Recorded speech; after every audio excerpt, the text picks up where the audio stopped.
Pesawat karavan mendarat di distrik Homeo, teror Kokoya, CS, dan OPM tak takutkan OAP.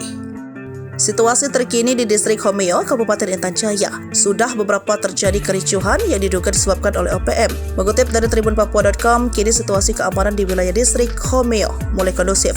Situasi kondusif ini ditandai dengan kembalinya warga ke kampung. Pesawat sipil pun bisa mendarat berkat kerja keras aparat gabungan TNI Polri mengamankan wilayah tersebut. Sabtu 18 Mei 2024 sekitar pukul 8, warga Homeo kembali ke kampungnya. Mereka sebelumnya ke tempat pengungsian setelah 3 minggu lamanya. Sebagai wujud rasa syukur, masyarakat kemudian bergembira dan menari di tengah landasan Bandara Perintis Pogapa. Warga juga mengapresiasi kerja keras TNI Polri karena bisa berhasil mengusir OPM di wilayah tersebut. Keberhasilan aparat ini pula disambut antusias maskapai penerbangan sipil karena Bandara Pogapa menjadi tempat tujuan distribusi logistik dan bahan makanan telah beroperasi.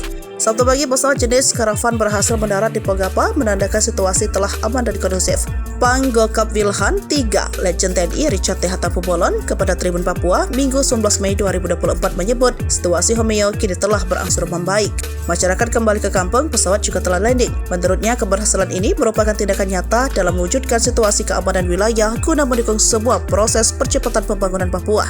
Sementara, dan Satgas Yonif 754 ENK Letkol Info Cecep Cahyadi mengatakan, aparat gabungan telah menguasai wilayah Homeo pasca serangan dari OPM beberapa waktu lalu.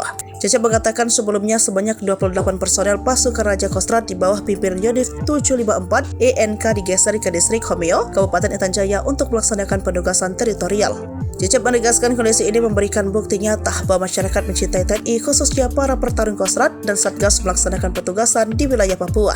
Diketahui aksi teror gangguan keamanan oleh OPM dilakukan sejak April lalu.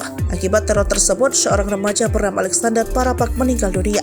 Kejadian itu disusul dengan pembakaran gedung SD Impres Pogapa dan penyerangan Koramil 1705 Homeo.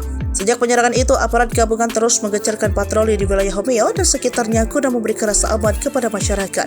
Adapun aparat gabungan terlibat dalam mengamankan wilayah tersebut diantaranya Korps HB TNI, Satgas Nanggala Kopassus, didukung aparat dari satuan setempat.